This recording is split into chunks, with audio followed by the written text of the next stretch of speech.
트로트 왕세자로 불리는 가수 정동원 씨가 입건됐습니다. 2년 전, 그러니까 정동원 씨가 16살이던 때에 면허 없이 자동차를 몰았다는 혐의입니다. 2년 전 사건이 이제서야 알려지게 된 건데 일단 이거부터 짚어보죠. 이남희 기자, 어쩌다가 면허 없이 차를 몰았죠? 2년 전 소식이 뒤늦게 알려졌는데 정동원 씨 같은 경우는요, 2023년에 자신의 고향인 경남 하동의 근처 길에서 운전 연습을 한 10분 정도 했다 이렇게 밝히면서 어쨌든 미성년자인데 면허 없이 운전한 것은 잘못됐다 이렇게 소속사를 통해서 자신의 입장을 밝혔습니다. 미성년자의 무면허 운전인 건데 이게 분명히 잘못된 행위는 맞습니다. 그런데 왜 2년이나 지금 지나서 알려지게 된 거예요? 네, 이 일로 인해서 이제 정동원 씨가 공갈 협박을 받으면서 결국 현재 사건화가 되었습니다. 이제 정동원 씨는 지난해 지인으로 지내던 A 씨가 이 집에 찾아와서 휴대폰을 몰래 가져갔었고, 이 A 씨가 지인들과 함께 이 불법적으로 휴대폰에 담긴 사진첩에 또 접근을 했습니다. 그리고 나서는 이 영상을 확인을 하고는 정동원 씨에게 무면허 운전을 한 영상을 확인했다, 그것을 가지고 있다라면서 그때부터 계속해서 협박을 해왔던 겁니다. 이제 공갈범들은 이 영상을 근거로 해서 무면허 운전의 증거라면서 입막음의 대가로 2억 원 이상의 돈을 내놓으라고 공갈을 했었는데 정동원 씨는 여기에 응하지 않고 돈을 주지 않았습니다. 그리고 결국에는 이제 자기가 처벌받을 것까지도 각오를 하면서 이들을 경찰에 신고를 했고, 이 공갈범들은 현재 구속돼서 재판 중에 있는 상황입니다. 그러니까 이 사건을 한번 정리를 해보면 정동원 씨가 지금 무면허 운전 혐의로 이렇게 검찰 조사를 받고 있지만 동시에 공갈 협박의 피해자라는 주장도 하고 있는 겁니다. 먼저 이 무면허 운전 혐의부터 따져보면 서성민 변호사, 일단 그 운전을 하는 영상이 지금 남아 있는 거예요. 이걸 증거로 처벌이 가능한 겁니까? 조금 따져보긴 해야 됩니다. 우선 이 영상이 증거로 쓰일 수 있느냐, 이 부분을 먼저 확인을 해봐야 되는데 일단 여기서는 위법 수집 증거 배제 원칙이 문제가 됩니다. 보통은 증거를 수집하는 수사기관에서 불법적인 절차를 통해서 수집한 증거는 이 재판에서 증거로 쓸 수가 없습니다.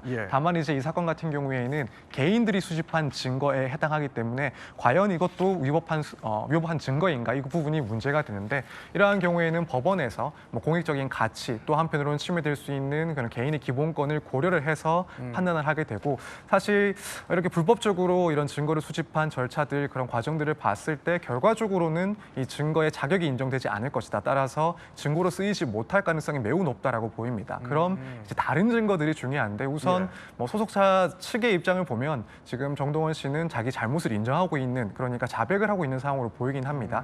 그리고 여기에 간접적인 그런 증거들, 당시에 운전을 했다라고 보이는 그런 정황 증거들이 추가가 된다라고 한다면 그래도 결국에는 유죄가 인정될 가능성이 상당히 높다, 이렇게 볼 수 있을 것 같습니다.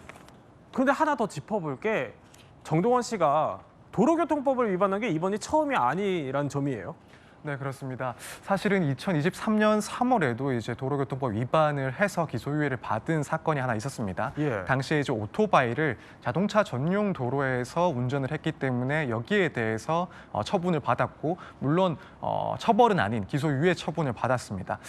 그런 상황이다 보니까 앞서 이렇게 도로교통법 위반 사실이 있다 보니 또 같은 해에 또 발생했던 사건이다 보니까 아무래도 이제 이번 사건이 실제로 유죄가 인정이 된다라고 한다면 선처를 받는 것이 조금은 어려울 수 있다. 따라서 이제 물론 집행유예나 이런 부분까지 가지는 않겠지만 가보면 벌금형 정도까지는 좀 각오를 해야 되는 사항이 아닐까, 이렇게 볼 수 있을 것 같습니다. 그렇군요.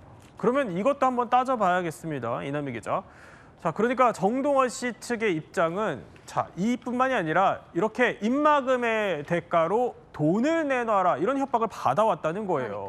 그럼 그간 어떻게 대처해 온 건데요? 그러니까 일단 입막음의 대가로 2억 원을 달라 이렇게 계속 협박을 해왔다는 거잖아요. 정동원 씨는 결국 응하지 않았던 거고요. 본인이 법적 처벌을 받더라도 본인의 문제는 솔직하게 고백을 하고 이 공갈범들을 경찰에 고발을 했고, 이 사람들, 그러니까 협박했던 지인 같은 경우도 현재 구속돼서 재판을 받고 있는 상황입니다. 그러니까 지금 소속사 주장은 협박한 사람들이 구속돼서 재판을 받고 있다는 거예요.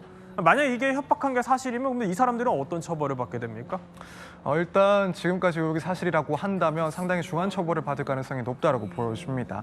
일단 뭐 애초부터 계획적으로 그렇게 작정을 한 그런 범죄다라고 보여지는 게 결국에는 이 정동원 씨의 휴대폰을 수집한 그 상황부터 상당히 계획성이 보이는 그런 범죄이기 때문에 네. 일단 중한 처벌을 받을 가능성이 높고 또 특히나 이 정동원 씨가 미성년자에 해당했었기 때문에 미성년자를 상대로 한 범죄라는 점에 있어서도 상당히 좋지 않은 평가를 받을 겁니다. 물론 법률 규정 자체가 적용되는 규정 자체가 달라지는 것은 아니지만 피해자가 이제 미성년자임에도 불구하고 협박을 계속해 왔다. 그러면서 거액을 요구해 왔다라는 것은 분명 다른 사건들보다도 더욱 중한 처벌을 바라볼 수 있는 그런 사건이다라고 할 수 있습니다. 서정민 변호사는 이제 변호사로서의 분석을 또 내놓으신 건데, 근데 이와 별개로 팬들이 이 사건과 관련해서 입장을 내놨어요?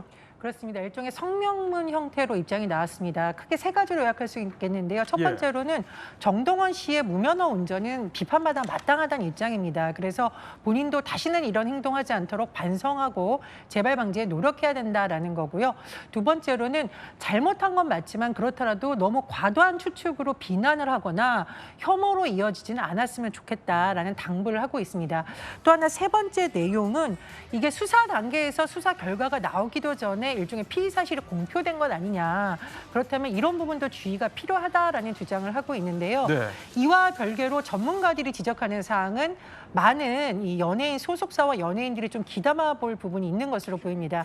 최근에 아주 어린 나이에 성년이 되기 전에 미성년자들이 유명 연예인으로 데뷔하는 일이 굉장히 많은데요. 네. 문제는 본인이 법적인 부분에 있어서 혹은 사회생활 경험이 적다 보니까 범죄의 이렇게 피해자가 되기도 하고 혹은 내가 하는 행동이 나쁜 행동이다 모르고 행동을 하는 경우도 있다라는 겁니다. 그래서 소속사에서 유명 연예인으로 데뷔시키는 것도 중요하지만 법적으로 잘 보호하고 그릇된 행동을 하지 않도록 잘 관리해 주는 것이 중요하다는 지적이 나오고 있는데요.